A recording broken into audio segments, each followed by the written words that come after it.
الحمد لله الذي هدانا لهذا وما كنا لنهتدي لولا أن هدانا الله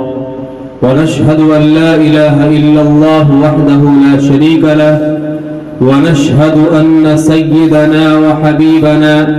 وسندنا وشفيعنا وإمامنا ومولانا محمدا عبده ورسوله صلى الله تبارك وتعالى عليه وعلى آله وأصحابه وأزواجه وذرياته وبارك وسلم تسليما كثيرا كثيرا. أما بعد،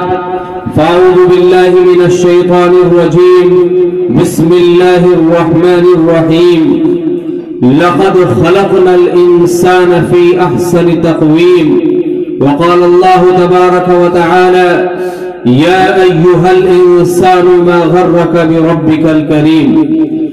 صدق الله العظيم. میری محترم ماؤں اور بہنوں، یہ اجتماع کا سلسلہ تقریباً کئی ہفتوں سے چل رہا ہے، اور ان اجتماعات کا مقصد ہماری اور آپ کی اصلاح ہو جائے. ہم اور آپ اس نبی کریم صلی اللہ علیہ وسلم کی باتوں کو جاننے کے بعد ان پر عمل کرنے والے بن جائیں. اس لیے کہ کوئی بھی بات اگر اللہ کے نبی صلی اللہ علیہ وسلم کے تعلق سے بتلائی جاتی ہے تو اس کا مقصد یہی ہوتا ہے کہ اس پر عمل کیا جائے، اس کو اپنی زندگی کے اندر داخل کیا جائے. انسان کو اللہ رب العزت نے پیدا فرمایا، اور پیدا کرنے کے بعد انسان کو مقصد تخلیق بھی بتلایا کہ تمہیں کس مقصد کے لیے پیدا کیا گیا ہے، اور پھر اس مقصد میں کوتاہی ہونے کی وجہ سے اللہ رب العزت نے انسانوں کو جھنجھوڑا ہے اور ہلایا ہے. چنانچہ ارشاد فرمایا: یا ایھا الانسان ما غرک بربک الکریم، کہ اے انسان، تجھے کس چیز نے اپنے رب سے دور کر رکھا ہے؟ آخر وہ ایسی کون سی چیز ہے جو تجھے اپنے رب سے غافل بنا دیتی ہے؟ حالانکہ وہ رب انتہائی کریم ہے، انتہائی رحیم ہے. اس نے اپنی رحیمیت کا مظاہرہ قرآن مجید کی متعدد آیات کے اندر بیان فرمایا ہے. چنانچہ اللہ رب العزت ایک جگہ ارشاد فرماتا ہے کہ اے ایمان والو، تم اپنے آپ کو جہنم کی آگ سے بچاؤ. پتہ یہ چلا کہ اللہ یہ چاہتا ہے کہ میرا یہ بندہ اپنے آپ کو جہنم کی گڑھے کے اندر ہرگز جانے والا عمل نہ کرے، بلکہ اپنے آپ کو ہر لمحہ جہنم کی آگ سے بچانے کی کوشش کرے. پورا قرآن مجید اور اسی طریقے سے اللہ کے نبی صلی اللہ علیہ وسلم کی حدیث کا خلاصہ یہی ہے کہ انسان اپنے رب کو پہچاننے کے بعد اپنے آپ کو جہنم کی آگ سے بچانے والا بن جائے. اس لیے کہ جس نے اپنے آپ کو جہنم کی آگ سے بچا لیا، دوزخ کی آگ سے بچا لیا، اور وہ اس نے اپنے آپ کو جنت میں داخل کرا لیا، تو وہ انسان کامیاب ہو گیا. لیکن ہمیں یہ بھی پتا ہونا چاہیے کہ آخر وہ کون سا عمل ہے، وہ کون سا کام ہے کہ جس کی وجہ سے اللہ رب العزت ہمیں جہنم کی آگ سے بچا کر جنت میں داخل فرمائے گا. تو چنانچہ جب اللہ کے نبی صلی اللہ علیہ وسلم کی حدیثوں کا مطالعہ کرتے ہیں تو بہت ساری چیزیں ہمارے سامنے نکھر کر اور کھل کر آتی ہے جو ہمیں اس بات کی طرف لے جاتی ہے یا اشارہ کرتی ہے کہ اگر تم ان کاموں کو کر لو گے تو سمجھ لینا کہ تمہاری زندگی ایک کامیاب زندگی ہے، اور اگر تم نے ان چیزوں کو اپنی زندگی سے دور کر رکھا ہے تو سمجھ لینا کہ تم ایک ناکام زندگی گزار رہے ہو، تم ایسی زندگی گزار رہے ہو جو تمہیں جہنم کے گڑھے کی طرف لے جانے پر مجبور کر رہا ہے. اسی مناسبت سے چند گزارشات اپنی بہنوں اور اپنی ماؤں کے سامنے رکھنا ہے. رمضان المبارک کا مہینہ تقریباً آنے کو ہی ہے، تو رمضان کے تعلق سے چند گزارشات آپ کے سامنے رکھنی ہے تاکہ یہ رمضان جو ہمارے سامنے آ رہا ہے، اس رمضان کے اندر ہم اپنی ذات سے ایسے عمل انجام دیں کہ جس کی وجہ سے اللہ ہم سے راضی ہو جائے، اور اس رضامندی کے بدلے میں اللہ رب العزت ہمیں جہنم کی آگ سے بچا کر جنت میں داخل فرمائے اور ہم سب کی مغفرت فرمائے۔ رمضان المبارک کے مہینے میں بہت سارے کام ایسے ہیں جو ہمیں کرنے چاہیے، اور بہت سارے کام ایسے ہیں جن سے اپنے آپ کو ہمیں بچانا چاہیے۔ جیسے میں نے کچھ ہفتوں پہلے آپ لوگوں کو بتلایا تھا کہ انسان اپنی زندگی کے اندر ان چند چیزوں کو چھوڑ دے گا تو وہ انسان کامیاب انسان کہلائے گا۔ میں نے بتلایا تھا کہ انسان سب سے پہلا کام تو یہ کرے کہ کسی کے تعلق سے بدگمانی اپنے دل کے اندر پیدا نہ کرے۔ چنانچہ جب رمضان کا مہینہ آ جائے تو اس رمضان کے مہینے میں سب سے پہلا کام تو یہ ہو کہ اپنے دل کی صفائی کی جائے، اپنے دل کو صاف اور ستھرا کیا جائے۔ دل کے اندر کسی کے لیے کینہ، کپٹ، حسد اور بغض نہیں ہونا چاہیے، اس لیے کہ رمضان کا مہینہ یہ دلوں کی صفائی کا مہینہ ہے، جسم کی صفائی کا مہینہ ہے۔ اس مہینے کے اندر بھی ہم اپنے دلوں کے اندر دوسروں کے لیے حسد، کینہ اور کپٹ رکھیں گے تو یاد رکھنا ایسے لوگوں کے تعلق سے اللہ کے نبی صلی اللہ علیہ وسلم نے ارشاد فرمایا کہ ایسے انسان کی کبھی بھی مغفرت نہیں ہو سکتی، کبھی بھی وہ انسان جنت میں داخل نہیں ہو سکتا کہ جس کے دل میں کسی کے لیے ذرہ برابر بھی حسد ہو، کینہ ہو، کپٹ ہو، عداوت ہو یا نفرت والی کوئی بھی چیز ہو۔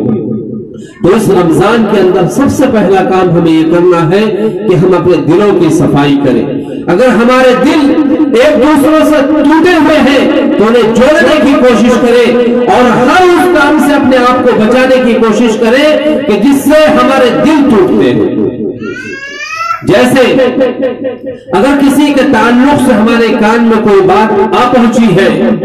تو ہم اس شخص کے تعلق سے کوئی برا گمان اپنے ذہن و دماغ میں نہ بٹھائیں، بلکہ اس بات کی تحقیق کریں۔ اور اس کا سب سے آسان طریقہ یہ ہے کہ جس کے تعلق سے کوئی بات یا کوئی برائی آپ تک پہنچی ہے آپ خود اس سے ملاقات کریں اور اس معاملے پر اس سے ڈسکس کریں، اور جب آپ اس سے ڈسکس کریں گے تو انشاءاللہ حقیقت حال کھل کر آ جائے گی، اور پھر آپ کا دل اور آپ کا سینہ جو اس کے تعلق سے برا ہوا تھا وہ صاف اور ستھرا ہو جائے گا۔ تو اس رمضان المبارک کے مہینے کے آنے سے پہلے ہمیں اور آپ کو پہلا کام یہ کرنا ہے کہ ہم اپنے دلوں کو ہر برائی سے صاف اور ستھرا کر لیں۔ اسی طریقے سے رمضان المبارک کا مہینہ ہم سب کو پتا ہے کہ سال میں ایک بار آتا ہے، اور یہ رمضان کا مہینہ نیکیوں کا مہینہ ہوتا ہے۔ اللہ رب العزت اس مہینے کے اندر انسان کو مکمل طریقے سے اس بات کی آزادی دیتا ہے کہ تم جتنی چاہو نیکیاں اس مہینے کے اندر جمع کر لو، جتنا چاہو نیکیوں کا ذخیرہ کر لو، وہ تمہارے حق میں اتنا ہی زیادہ بہتر ہوگا۔ تو رمضان المبارک کا جو دوسرا حق، سب سے پہلا حق تو یہ ہے کہ اپنے دلوں کو صاف ستھرا کرے۔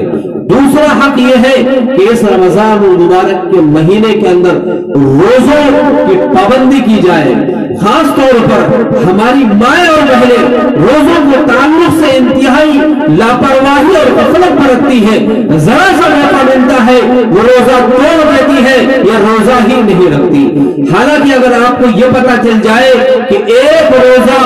رکھنے کا ثواب اتنا ہے کہ ساری زندگی اگر آپ نے رمضان کا ایک روزہ چھوڑ دیا اور اس کی قضا ساری زندگی کرتے رہے تب بھی آپ کو رمضان کے روزوں کا بدلہ اور صلہ اور اس کا ثواب نہیں مل سکتا۔ چنانچہ ایسے مہینوں کے اندر رمضان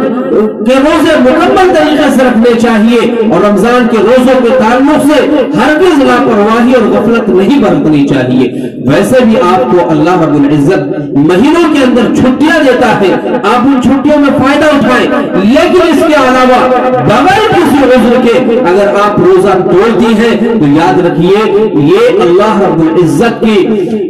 العزت کے عذاب کو دعوت دیتی ہے، اس لیے کہ آپ نے رب کے حکم کو توڑا ہے۔ جس رب نے تمہیں روزہ رکھنے کا حکم دیا تھا، اگر تم نے اس رب کی نافرمانی کی ہے تو یاد رکھنا اس نافرمانی کی وجہ سے تمہارے گھروں کی برکت ختم ہو جائے گی،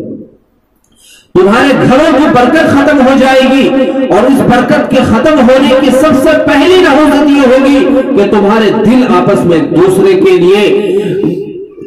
بالکل دور ہو جائیں گے،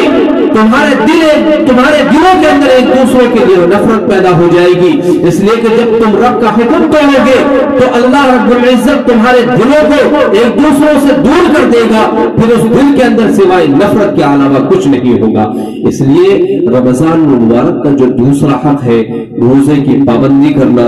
اور روزہ رکھنا، اسی طریقے سے اس رمضان کے تعلق سے ایک تیسری بات کہنی ہے، بلکہ روزے کا تیسرا حق یہ ہے کہ اس مہینے کے اندر قرآن کی تلاوت کثرت سے کی جائے، اس لیے کہ یہ جو قرآن مجید کی شکل میں ہمارے پاس اللہ کی کتاب ہے یہ اسی مہینے کے اندر نازل کی گئی ہے اور آپ علیہ الصلاۃ والسلام پر نازل کی گئی ہے، جن سے محبت کرنا اور جن سے محبت رکھنا یہ ہر ایمان والے پر فرض ہے۔ اسی طریقے سے اللہ کے نبی صلی اللہ علیہ وسلم پر نازل کردہ کتاب سے محبت کرنا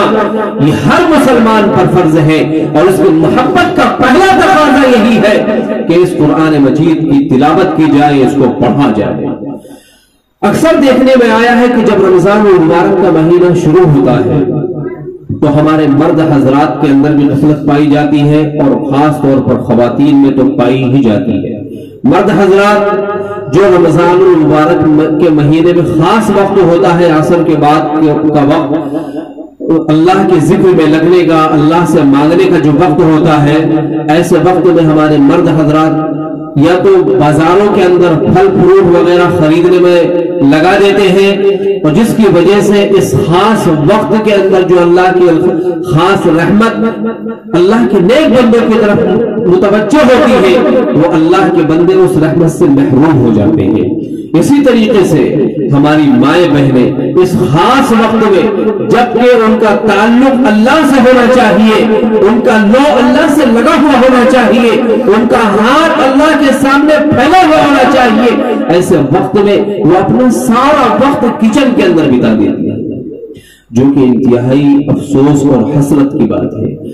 میں یہ نہیں کہتا کہ آپ کو کچن کا کام نہیں کرنا ہے، آپ کو کچن کا بھی کام کرنا ہے، لیکن جو کام آپ عصر بات کرتی ہے اس کو عصر سے پہلے نپٹانا۔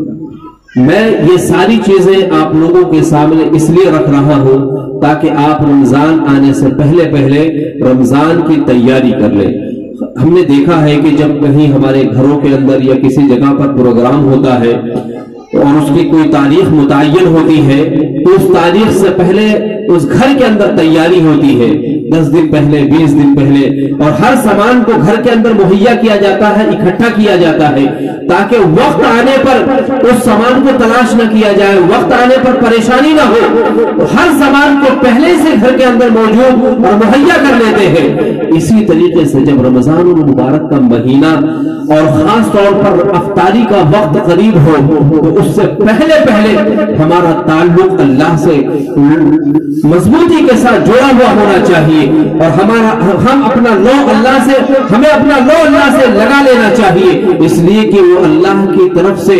خصوصی رحمت کی متوجہ ہونے کا وقت ہوتا ہے۔ ایسے وقت میں بھی ہم اپنا سارا وقت کچن کے اندر لگا دیں گے تو اللہ کی بندو یہ بتاؤ پھر وہ کون سا وقت آئے گا کہ جو ہم اللہ رب العزت سے قریب ہوں گے۔ اس کے بعد کیا ہوتا ہے کہ عصر کا سارا وقت کچن میں لگ جاتا ہے، پھر افطاری کرنے کے بعد افطاری اتنی زیادہ کثیر تعداد میں کر لیتے ہیں کہ پھر ہمیں نیند آنے لگتی ہے، بعض دفعہ اتنا زیادہ کھا پی لیتے ہیں کہ عشاء کی نماز بھی ہم سے گول ہو جاتی ہے۔ رمضان المبارک کے مہینے میں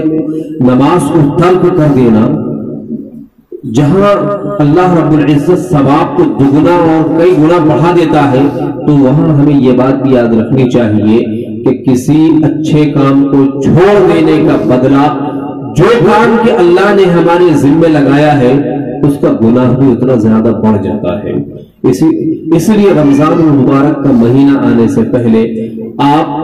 کچن کا کام اثر سے پہلے نپٹا لیں، اثر کا وقت اللہ کے لیے خالص کر لیں، اور اسی طریقے سے افطاری کا وقت جب قریب ہو یا افطاری کر رہے ہو تو اس وقت بھی تھوڑا سا کنٹرول کریں، اس لیے کہ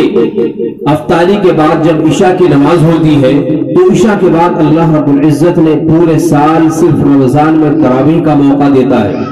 اس لیے کہ تراویح صرف رمضانوں میں پڑھی جاتی ہے، اس کے علاوہ پھر اس کا موقع نہیں آتا۔ تو رمضان کو جو اگلا حق ہے وہ یہ ہے کہ رمضان کے اندر تراویح کی پابندیاں کی جائیں، خاص طور پر ہماری مائیں اور بہنیں تراویح کے تعلق سے انتہائی غفلت برتتی ہے۔ بعض عورتیں پڑھتی ہیں تو آدھا پڑھتی ہیں اور وہ آدھا چھوڑ دیتی ہے، اور بعض ہماری مائیں بہنیں ایسی ہوتی ہیں وہ بالکل پڑھتی ہی نہیں ہے۔ تو میں آپ لوگوں سے درخواست کروں گا اور عاجزانہ درخواست کروں گا کہ بھائی جب رمضان کا مہینہ آئے تو رمضان کے مہینے میں تراویح کی پابندی کرنا بھی آپ کی ذمہ داری بنتی ہے،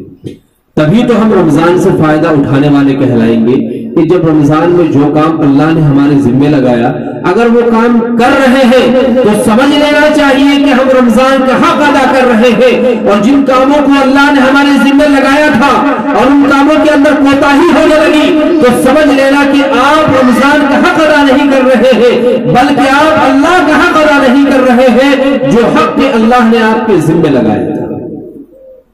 تو اس لیے رمضان کی قدردانی کرنا جہاں مردوں پر